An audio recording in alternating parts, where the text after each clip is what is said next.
a inconsistência do periélio de mercúrio, né, da precessão do periélio de mercúrio, eles não substituíram a teoria da gravitação, eles continuaram usando a teoria da gravitação, mas fizeram ajustes que acabaram evoluindo para a teoria da relatividade, né? E não propriamente pelo periélio de mercúrio, mas sim pelos experimentos de Michelson e Morley. Mas o periélio de mercúrio foi um dos problemas que acabou sendo resolvido pela relatividade. Então, surgem muitas situações nas quais você tem esse tipo de fenômeno, né? Assim, Perfeito. E agora entrando realmente no tema da live, né, que é investimentos, começando bem do básico, para você explicar para o pessoal, para você o que é um investimento realmente. pois é, eu não sei se você chegou a ler o artigo no site, você está perguntando motivado por isso, que eu comparo investimentos com especulações. Você chegou a ler esse artigo? Eu dei uma lidinha por cima, mas mais ou menos para falar sobre essa questão para o Eu pessoal. não sei se é coincidência que você fez a pergunta ou se foi motivado por esse artigo. Porque as pessoas têm uma ideia muito preconceituosa, né, do que é investimento e o que é especulação. A maneira como elas interpretam, né, investimento e especulação é muito distorcida e muito voltada para as pessoas da área fundamentalista, como se aquilo fosse a visão, o suprassumo da realidade. Quando, na verdade, são aproximadamente equivalentes em muitos aspectos, e em alguns casos, a análise técnica, ou análise quantitativa, que eu prefiro chamar de análise científica e filosófica, quando elas são bem fundamentadas, e de análise esotérica, independentemente de ser técnica ou fundamentalista, quando elas não são bem fundamentadas. O que distingue o investimento de uma especulação, não a maneira tradicional que eles dizem, que eu acho que é incorreta, mas sim a maneira que eu interpreto isso, é que no investimento você faz uma testagem sistemática, você tem uma estratégia, você tem uma hipótese, né? E que uma certa estratégia funciona. Então você vai fazer backtests rigorosos, em que você pega um certo período, por exemplo, você tem um histórico do Dow Jones de 1885 até 2023. Você corta um período, né, 1885 a 1900. Pega lá 15 anos e você testa a sua estratégia naquele período para verificar se ela produz resultados positivos. Provavelmente no primeiro teste ela vai gerar resultados negativos. É quase certamente a primeira tentativa não vai dar certo. Aí você começa a testar modificações dos parâmetros. Vamos supor que você tivesse testado índice de força relativa, que você compra em 30 e vende em 70. E você não usa stop em princípio, só para dar um exemplo. Você testa lá 30 e 70 e não deu certo. Aí você vai testar outros valores, né? 25 e 75, 20 e 80. Não precisam ser simétricos, né? Você pode testar 20 e 72. Testa vários valores diferentes. E você vai estar fazendo uma otimização, né? Você pode usar diferentes recursos, né? O mais usual é o de algoritmo genético, em que ele vai combinar diferentes parâmetros, diferentes valores para os parâmetros, e rodar novamente o backtest. O que é o backtest? Ele vai testar, no momento em que a estratégia dá o sinal de compra, você pega o período de 1885 a 1900. O programa vai lendo o gráfico, vai passando as cotações. Quando ele chega num ponto, vamos supor que ele está subindo, oscilando e está subindo. Quando ele chega num ponto que ele subiu o suficiente ou que ele desceu o suficiente, vamos supor que no caso do IFR vendendo no swing, né, ele bateu no ponto em que ele daria uma venda. Então, quando ele chegou naquele ponto, o sistema vai automaticamente executar aquela operação e vai registrar, né, vai fazer um relatório, marcando em tal data, tal horário, teve uma operação de venda de tal volume. Aí ele continua, aí tal data, tal horário, teve uma operação de compra com tal volume, e assim sucessivamente, vai fazendo os registros. Terminou aquele período de 1885 a 1900, ele vai computar quantos foram os ganhos, quantos foram as perdas, vai fazer um balanço total daquele histórico. A partir desse balanço você vai ver se foi positivo ou se foi negativo e quanto foi positivo ou negativo. Vamos supor que na primeira tentativa perdeu 99,9%. Então, quebrou a carteira. Aí você mudou os parâmetros. Em vez de usar 30 e 70, você repete tudo novamente, de 1885 a 1900. Você repete aplicando a mesma estratégia, só você muda os valores dos parâmetros. Você preserva a estratégia, os critérios, mas os valores diferentes. Vamos supor que botou agora 25 e 75. Agora, em vez de perder 99,9%, perdeu 99,6%. Então, foi ruim, mas foi melhor do que o anterior. Então, você está num caminho que talvez melhore. Aí você vai testar outra configuração, outros valores, coloca novamente e roda de novo, e assim sucessivamente. Com esse exemplo que eu citei de índice de força relativa, não importa o que você faça, ele vai ficar negativo com todos os valores possíveis. Mas aí você pode adicionar indicadores, você vai tornar mais complexo o critério. Ou adicionar indicadores, ou reformular os critérios. Você pode substituir o índice de força relativa por algum outro critério mais apropriado. Você pode usar, sei lá, Fibonacci, pode usar médias móveis, ou outros indicadores de localidade que não sejam propriamente a média, né? Eu costumo usar o White de Tucker. Então você pode usar outros indicadores que tenham características apropriadas para você tentar ou verificar se ele vai seguir a tendência ou se ele vai voltar para a média. E testar essas várias configurações. No caso, eu estou citando exemplo primeiro de análise quantitativa, depois eu vou falar de análise fundamentalista também, especialmente agora que tem o GPT, né? Então ele possibilita automatizar algumas estratégias de análises fundamentalistas que não eram possíveis de ser automatizadas até recentemente, e agora é possível, embora com várias ressalvas, mas vou chegar nesse ponto daqui a pouco, só terminar a descrição, né? Então você faz essa otimização, aí você testou lá, rodou com outra configuração, mudou de novo a configuração, testou de novo, acrescentou alguns indicadores, testou de novo. Vamos supor que depois que você colocou 4 indicadores e você testou 10 mil configurações diferentes, você encontrou uma delas que ficou positiva com uma média de 5% ao ano entre 1885 e 1900. Isso não quer dizer que essa estratégia funciona. Isso é um primeiro indício de que você está num caminho promissor. Aí você pega esse resultado e você vai pegar um histórico posterior. Você vai pegar de 1900 a 2023. Você vai pegar a mesma configuração que funciona naquele período e vai colocar num outro período, um período mais extenso, né? E diferente do original e preferencialmente posterior ao original. Dá para fazer o contrário também, você treinar no mais recente e depois testar no mais antigo, mas aí tem alguns vieses que não sei se teria tempo de comentar nesse caso, mas se for necessário a gente pode entrar nesse detalhe também.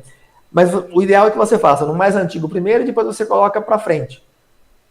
Aí você vai verificar se aquela estratégia que gerou 5% ao ano entre 1885 e 1900, se ela continua gerando pelo menos resultados positivos. Não precisa ser 5%, pode ser 2%, né? Mas de 1900 a 2023, se continuar gerando resultados positivos, é um indicativo muito forte de que aquela estratégia de fato funciona, porque você pegou um período de praticamente 100 anos, mais de 100 anos, né? E que passou por vários cenários de alta, de baixa, de congestão, de inversão, pegou a crise de 1929, a crise de 88, de 73, de 2008, pegou várias crises, atravessou essas crises sem sofrer perdas a ponto de quebrar. Pode ter passado por períodos de perdas e ganhos, passou alguns períodos ruins. Mas, em média, ela ficou mais positiva do que negativa. Então, aí você tem um indício mais razoável de que essa estratégia talvez funcione. Ainda não tem uma evidência muito robusta.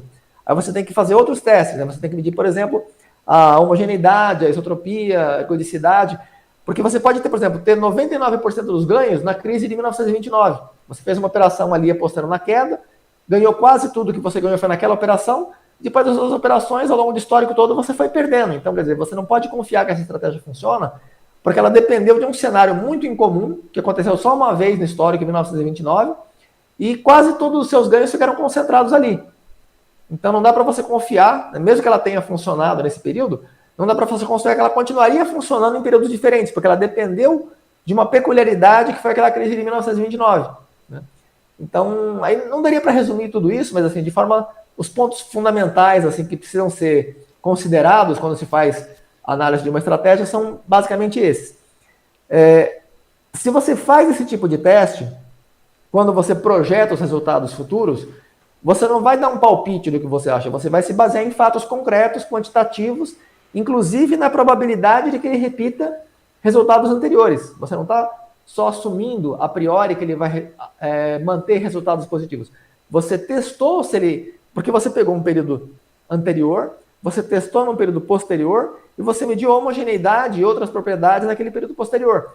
Então você sabe que ele funcionou num período diferente do que foi testado. Além disso, ele demonstrou um certo nível de homogeneidade, isotropia e ergodicidade. E outras propriedades também, né? A entropia e outras características que podem ser relevantes para que você possa projetar os rendimentos futuros com uma certa cientificidade, não você simplesmente assumir que você gostaria que ele continuasse dando resultados, e sim porque você tem elementos concretos, quantitativos, que mostram que ele provavelmente vai se manter dentro de um certo intervalo, né? Ele não vai ficar exatamente conforme o seu histórico antigo, mas ele não vai se distanciar muito daquilo, ele vai ter um intervalo de variação que você pode prever. Eu espero então que ele vai manter, ele tem 95% de probabilidade de se manter entre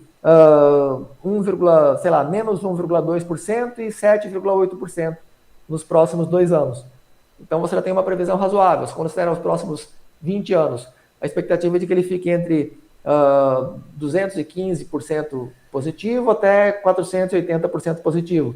Então, quanto mais longo o período, maior é a probabilidade de que ele fique positivo, se a estratégia for eficaz, e também o estreitamento percentual, ele depende de outros parâmetros, ele pode estreitar ou alargar esse estreitamento percentual do intervalo no qual você espera os resultados. Mas o importante disso tudo é que você faz uma testagem rigorosa em que você tem uma previsão científica e não uma previsão por sorte ou azar ou porque você gostaria. Não é uma coisa emocional e nem uma coisa esotérica. Ela é baseada em fatos concretos, estatísticos e científicos. Isso vai caracterizar um investimento, né? Porque você não está especulando com o que você gostaria que acontecesse. Você está se baseando num modelo matemático que seguiu uma metodologia científica para verificação se aquela estratégia é eficaz, né? Você constatou que ela se mostrou eficaz com testes rigorosos, então você pode confiar que aquilo provavelmente vai continuar se repetindo no futuro, porque você tem uma evidência muito forte e muito bem fundamentada. Agora, quando você vai para a análise fundamentalista, como é que funciona a análise fundamentalista? O cara analisa, ele tem um conjunto de opiniões de autores que ele acha que são confiáveis, né? O Benjamin Graham, eu acho que é talvez uma das principais autoridades no assunto. Em grande parte, ele fez sucesso por um dos alunos dele, que é o Buffett, que fez muito sucesso, né? Como o Buffett fez sucesso, o Graham acabou vendendo muito em cima do sucesso do Buffett. E que as ideias dele não são ruins, são até interessantes, mas só que elas não são testáveis dessa maneira. Agora, com o GPT, elas passam a ser testáveis, mas que eu saiba, não chegaram ainda a serem de fato testadas, né? Teria que fazer um sistema que ele lesse as notícias, por exemplo, eu não sei se o GPT seria a ferramenta mais apropriada, mas teria que ler as notícias, seguir um critério padronizado de interpretação, sempre o mesmo critério, né? Interpretar aquelas notícias, fazer uma suposição se vai subir ou cair, até que ponto vai subir ou cair, quando tem que entrar e quando tem que sair, e esse sistema ir operando, né? Pegar o histórico de notícias e colocar esse sistema para operar da mesma maneira que eu citei agora com o índice de força relativa, mas baseado em notícias. Então teria que ter um sistema que ele aprendesse como você quer que ele interprete as notícias e ele reagir a essas notícias e rodar um backtest com análise fundamentalista e verificar se ele funciona ou não, né? Isso não é feito.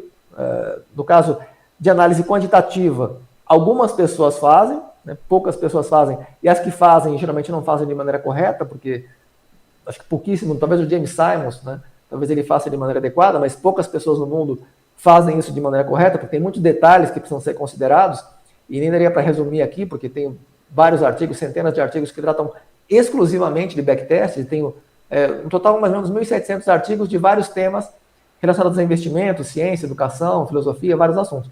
Mas especificamente de backtests, eu tenho mais de 100 artigos só sobre backtests, explicando como eles devem ser feitos para que os resultados sejam confiáveis, porque não é só você fazer o backtest e esperar que aquilo vai te fornecer um resultado representativo das suas performances, né? Você tem que fazer aquilo com muito rigor, e mesmo fazendo com o máximo rigor, muitas vezes acontecem surpresas. Essa pandemia, por exemplo, que aconteceu em 2020, não tem eventos históricos similares. Você tem a gripe espanhola de 1918, mas o fato de não haver globalização, não ter internet, a maneira como o impacto econômico da gripe se propagou naquela época foi muito diferente de como aconteceu agora. Não teve intervenções do governo e a maneira como a própria população espontaneamente reagiu com ou sem intervenção do governo, a população reagiu de uma maneira diferente agora em comparação ao que aconteceu naquela época.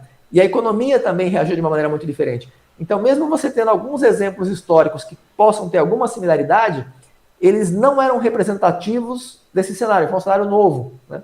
Então, mesmo que você faça o backtest, tome todos os cuidados, existe o risco de acontecer uma situação inteiramente nova e que o sistema ele não consiga fazer nem uma interpolação, nem uma extrapolação baseada nos padrões anteriores que ele conhece. Então, ele vai acabar falhando naquele cenário, né?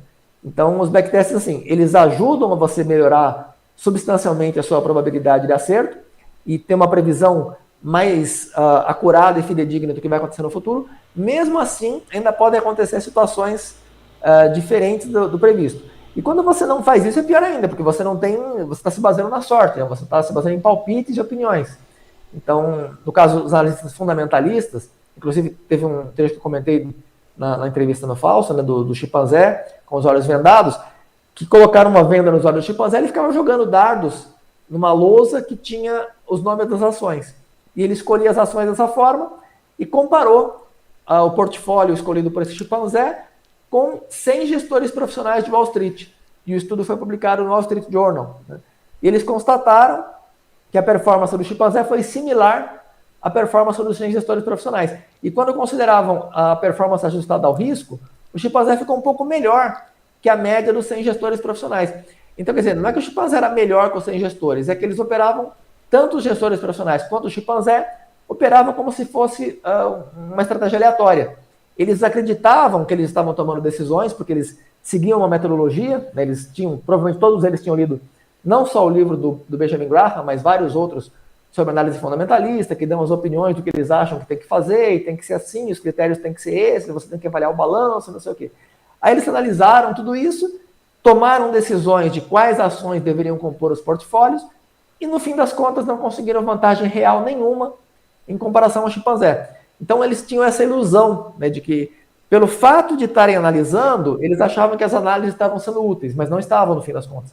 Quando você faz um teste empírico bem fundamentado, que analisa de forma controlada os parâmetros relevantes, você faz descobertas de fatos que não eram percebidos quando você analisava subjetivamente, né? É muito fácil a pessoa se enganar com uma avaliação subjetiva. Tem um livro muito interessante que é O Andar do Bêbado, do Leonard Mlodinow, de 2008, mas ele continua sendo eternamente atual, né? E tem outros livros, tem o Rápido e Devagar, do meu colega Daniel Kahneman, né, da USIA. O Daniel Kahneman ganhou o Nobel de Economia, e ele, no livro dele, ele trata de questões muito semelhantes a essa, em que as pessoas acham que, porque teve um certo resultado bom, isso é muito comum, inclusive ele tem um nome para isso, que é a teoria dos pequenos números, né? Tem a teoria dos grandes números, tem a teoria dos pequenos números, que é meio que um nome, uma ironia, né? Ele dá um nome irônico, teoria dos pequenos números, que não tem nem sentido, ele fala de brincadeira isso. Que as pessoas se baseiam na teoria dos pequenos números. As pessoas, você tem ele dá alguns exemplos que você tem um gestor de uma empresa que teve uma performance muito boa. Vamos supor, vou chutar, não é um caso real, um caso hipotético. Você tem um presidente da Petrobras, fez a Petrobras crescer, não é que ele fez a Petrobras crescer. Durante o período que ele foi CEO, a Petrobras cresceu 80%, né, ao ano durante, 2 anos. Os presidentes, os proprietários, os sócios de outras empresas observam aquele resultado e falam, nossa, ele fez a Petrobras crescer 80% ao ano em 2 anos, vamos contratar esse cara. Muitas vezes, na maioria das vezes, na verdade, não é que ele cresceu naquela proporção, não é que ele foi o responsável por aquele crescimento. Qualquer pessoa que estivesse no lugar dele naquele período, naquele cenário específico macroeconômico, ela teria tido um crescimento semelhante àquele. Então não foi um mérito dele, foi só uma coincidência que ele estava na presidência durante aquele período. Claro que pode acontecer também que ele tenha tido um papel importante ali, né? Pode ser que sim, pode ser que não.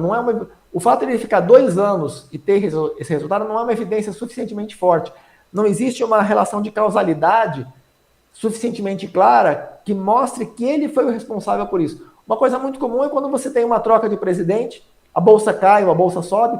Tal presidente fez a bolsa cair, ou tal presidente fez a bolsa subir.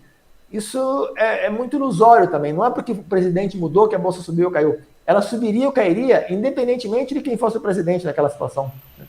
Algumas vezes, quando muda o presidente dos Estados Unidos, tem um impacto um pouco maior nas bolsas do mundo inteiro. No Brasil, esse impacto é bem menor, né? E também a ideia de que você muda alguma coisa quando você... as pessoas acham que... Astrologia, por exemplo. A astrologia surgiu basicamente da ilusão das pessoas que quando você observa um fenômeno, observa outro simultâneo, você viu uma conjunção ali de Marte e Vênus e você tal príncipe morreu. Ah, então é provável que toda vez que acontecer tal conjunção, um príncipe vai morrer. E se houvesse, vamos supor, 200 conjunções de Marte e Vênus na mesma situação e 200 príncipes morrendo todas as vezes que acontecesse essas conjunções, você teria uma evidência estatística, mesmo que não soubesse explicar a relação de causalidade, mas você teria uma evidência que seria uma coincidência muito grande para ser só coincidência. Agora, por um caso, por 2 casos, né, não é suficiente para fazer esse tipo de inferência, mas as pessoas geralmente fazem. Né? E esses 2 livros que eu citei, o Rápido e Devagar, né, do Daniel Kahneman, e o Andar do Bêbado, do Leonardo Mlodinow, eles exploram vários detalhes, eles comentam de uma forma bem didática e dão exemplos muito interessantes que tratam de questões desse tipo, em que as pessoas se iludem com poucos resultados, com poucas evidências, e passam a supor que aquilo é representativo da realidade. E no caso dessas análises fundamentalistas, isso acontece com muita frequência.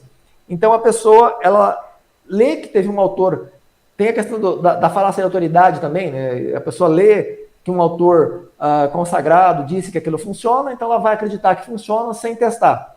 Vai aplicar, ela pode ter a sorte ou o azar de que funcione, né? Tem um amigo que ele comentou uma vez que teve um investidor novo que estava entrando na bolsa, ele tinha recomendado que lesse alguns artigos e tal, ele ignorou e foi operar direto, e ele errou logo nas primeiras operações e perdeu dinheiro. E ele falou, olha, você teve sorte de ter tido azar, porque se você ganhasse nas primeiras, talvez você fosse aumentando as operações e perder muito mais. Né? Igual o que acontece muito no mercado de opções, né? Que é o que ilude muito o pessoal. Às vezes vai com a estratégia do pozinho lá que o trader aplicou. Aí vai lá, tira 2 seguidas. O negócio funciona, tirei 2 seguidas aqui, perde o dinheiro inteiro, o patrimônio da vida inteira que juntou com a bendita estratégia, né? Aquelas opções binárias, né? Mesmo, a pessoa acerta 3 operações. Poxa, tô ganhando um monte, vou vender o imóvel, vou vender o e aplicar lá. Aí começa a perceber que não é assim a vida, né? Então, quer dizer, você precisa de uma amostra, e não só uma amostra grande, você precisa de uma metodologia de testagem eficaz. Né? Você precisa testar de maneira adequada, precisa de uma amostra com validade estatística, e precisa de um conjunto de critérios apropriados para interpretar o resultado daquele teste que você fez, para que a partir daí você faça uma inferência válida. Isso não é muito trivial, na verdade é bem complexo, né? Então, é muito fácil gerar ilusão e muito difícil de resolver isso de maneira adequada, de interpretar de maneira adequada e de lidar corretamente com esse tipo de coisa. Então, quando se fala em investimento e especulação, a distinção que eu faço é justamente essa. Se você faz uma testagem rigorosa e você constata que aquela estratégia, seja fundamentalista ou quantitativa, que ela gera resultados promissores e consistentes a longo prazo, e você adota aquela estratégia porque você testou e verificou que ela funciona, você está fazendo um investimento, porque você verificou que aquilo funciona. Você não está especulando, você não está jogando com a sorte. Você está se baseando em ciência. Né? Você está tomando uma decisão baseada em fatos concretos. Agora, se você não testou adequadamente, você simplesmente teve 3 ou 4 operações, ou pegou 2 ou 3 exemplos de um livro que disseram que aquilo funciona. Você extraiu aquelas informações e colocou e achou que aquilo vai funcionar, pode ser que funcione ou não, tem alguns casos que realmente funcionam. Né? O Jesse Livermore, por exemplo, ele começou a operar no início do século XX, ele saiu de casa com 14 anos de idade, $5 no bolso.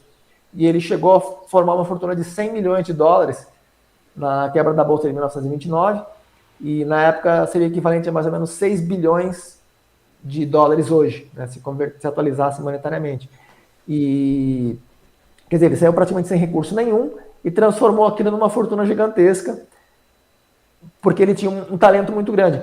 Mas ele não tinha uma gestão de risco eficaz, tanto é que ele quebrou muitas vezes, né? Ele faliu muitas vezes. A última vez que ele faliu, ele acabou se suicidando, inclusive, em 1942, se não me engano. Mas antes de falir, ele ganhou muitas vezes. Então, mesmo ele não tendo uma metodologia, né, que eu consideraria necessária, que seria o que eu descrevi agora há pouco, ele, ainda assim, ele tinha uma aptidão muito grande, ele conseguia ganhar mesmo sem uma metodologia apropriada. Só que ele ganhava de uma maneira mais incerta, tanto é que ele faliu muitas vezes. Né? O Buffett, por exemplo, não faliu nenhuma vez. Você pega o histórico do Buffett desde 1956 até agora, ele nunca faliu. Né? Não só nunca faliu, como ele nunca sofreu uma perda maior que 50%. As maiores perdas que ele sofreu foram menores que 50%. O Livermore perdia 100%. Né? Então, o James Simons também, desde 1982, nunca faliu, e as perdas máximas que ele teve foram menores que 20%. Então, quando você tem uma metodologia eficaz, mesmo o Jim Simons, acho que ele não tem tanto talento quanto o Livermore. Eu acho que o Livermore era muito mais talentoso que o James Simons. Porém, o James Simons tinha uma metodologia eficaz. Né? Ele teve a estratégia dele é mais eficaz e a metodologia de testagem e seleção de estratégia. Porque você tem que ter estratégia eficaz e identificar, porque você tem 1 milhão de estratégias. Se você não identifica qual é a melhor, você vai pegar alguma, você vai pegar, distribuir, diluir entre várias. Né? Se você vai diluir entre várias, você não vai ganhar quase nada. Vai ganhar 0,1% ao ano. Agora, se você identifica quais são as melhores, aí você consegue ganhar alguma coisa. Para que você identifique quais são as melhores, você precisa de critérios apropriados para avaliação e ranqueamento. Então, não é só você ter uma estratégia funcional. Além de ter estratégia funcional, você tem que identificar essas estratégias e selecionar essas estratégias. Você precisa de critérios para isso. E o James Simons, ele reúne essas características e faz isso melhor do que qualquer pessoa no mundo. Né? O James Simons é o maior gestor do mundo atualmente e talvez de todos os tempos. O Livermore, ele é talvez o mais talentoso de todos os tempos. Ele tinha um talento muito grande, mas ele não tinha essa sistemática de gerenciar o risco de maneira eficaz, né? Embora ele tivesse talento também para matemática, mas ele não tinha conhecimento para fazer esse tipo de gestão. E por isso que ele faliu várias vezes. Inclusive, antes dos 20 anos, ele já tinha falido várias vezes, antes de completar 20 anos. Né? Ele, 4 vezes, ele perdeu fortunas de mais de 1 milhão antes de completar 20 anos. E sem contar as fortunas menores que 1 milhão que ele perdeu várias vezes. Então, o Livermore tem uma história bastante interessante, muito curiosa. Eu recomendo, inclusive, o livro que o texto anterior era Reminiscências de um Especulador Financeiro, e depois que foi traduzido para o português, Memórias de um Operador da Bolsa. Né? Então, essa questão de o que é investimento, o que é especulação, na minha visão, e não acho que não só na minha visão, acho que a análise correta, né, a interpretação correta, é que investimento é quando você sabe de antemão, razoavelmente, que você não tem como prever exatamente, não dá para a gente prever exatamente o futuro, mas dá para você prever dentro de um certo intervalo de variabilidade. E se você consegue fazer essa previsão, é preferível que você faça essa previsão do que você jogue com a sorte. Ou que você simplesmente tenha um palpite. Né? E a análise fundamentalista quase sempre se baseia em palpites. Então, tem o Martin Schultz também, você tem o Livermore, tem o Martin Schultz também, que é um exemplo que ele não usava um teste sistemático, mesmo assim ele ganhou muito dinheiro. Então, tem pessoas que conseguem, mesmo sem usar o método que eu descrevi, conseguem ganhar muito dinheiro. Não é um método imprescindível, mas é um método que leva a resultados previsíveis, né? Que você tem mais segurança de que aquilo vai funcionar. Se você usa um método diferente, não quer dizer que não vai funcionar, mas quer dizer que reduz o risco, né? Quer dizer que reduz a probabilidade de que funcione. Você tem um risco maior de que não funcione. Né? Você não tem uma segurança a priori de que aquela estratégia que você está aplicando que vai gerar resultados que você já testou e constatou de fato que funcionam. Então, acho que a distinção que eu faria entre investimento e especulação é basicamente essa. Perfeito. E, na sua opinião, quais são os principais erros que os investidores costumam cometer ao avaliar desempenho de carteiras de investimentos? E, na sua opinião, quais são os indicadores ou métricas que os investidores devem utilizar para acompanhar de uma forma correta, né, o desempenho no longo prazo? São muitos erros, né? Na verdade, quase tudo que os gestores, os bancos, inclusive grandes bancos, grandes gestores, quase tudo que eles fazem não é muito correto, eles fazem de uma maneira muito inadequada. Tanto é que Madoff, né, Madoff tem um banco de bilhões